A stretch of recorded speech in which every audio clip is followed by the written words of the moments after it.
ಎಲ್ಲರಿಗೂ ನಮಸ್ಕಾರ. ನಾವಿವತ್ತು ನಿಮ್ಮನ್ನು ಇನ್ನೊಂದು ಅದ್ಭುತವಾದ ಸ್ಥಳಕ್ಕೆ ಕರೆದೊಯ್ಯಲು ಬಂದಿದ್ದೇವೆ. ಈ ಸ್ಥಳ ಸುಮಾರು 1200 ವರ್ಷಗಳಿಂದ ಅಚಲವಾಗಿ ನಿಂತಿರುವ ಒಂದು ಅದ್ಭುತ ಶಿಲ್ಪಕಲೆಯ ಲೋಕ. ನಂದಿ ಬೆಟ್ಟದ ಪಾದದಲ್ಲಿ ಮೌನವಾಗಿ ಇತಿಹಾಸವನ್ನು ಹೇಳುತ್ತಿರುವ ಒಂದು ಪವಿತ್ರ ಕ್ಷೇತ್ರ.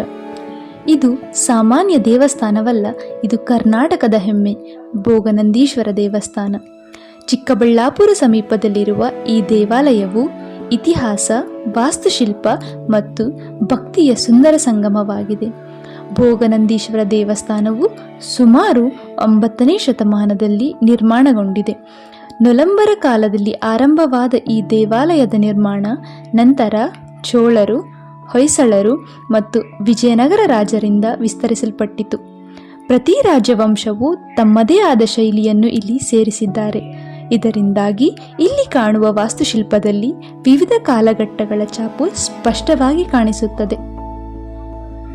ದೇವಾಲಯದ ಪ್ರವೇಶ ದ್ವಾರವನ್ನು ದಾಟಿ ಒಳಗೆ ಹೋಗುವಾಗ ಕಲ್ಲಿನ ಸ್ತಂಭಗಳ ಮೇಲಿನ ಸೂಕ್ಷ್ಮವಾದ ಕೆತ್ತನೆಗಳು ನಮ್ಮನ್ನು ಅದ್ಭುತ ಲೋಕಕ್ಕೆ ಕರೆದೊಯ್ಯುತ್ತದೆ. ಪ್ರತಿ ಶಿಲ್ಪವು ಒಂದು ಕಥೆಯನ್ನು ಹೇಳುತ್ತದೆ, ಪ್ರತಿ ಮೂಲೆಗೂ ದೈವ ಭಕ್ತಿ ತುಂಬಿದೆ. ಇಲ್ಲಿ 3 ಮುಖ್ಯ ಗರ್ಭಗುಡಿಗಳಿವೆ: ಭೋಗನಂದೀಶ್ವರ, ಅರುಣಾಚಲೇಶ್ವರ ಮತ್ತು ಉಮಾಮಹೇಶ್ವರ. ಶಿವನ ವಿವಿಧ ರೂಪಗಳನ್ನು ಇಲ್ಲಿ ಆರಾಧಿಸಲಾಗುತ್ತದೆ. ಮುಂಭಾಗದಲ್ಲಿರುವ ನಂದಿ ಮೂರ್ತಿ ಭಕ್ತರ ಗಮನವನ್ನು ಸೆಳೆಯುತ್ತದೆ.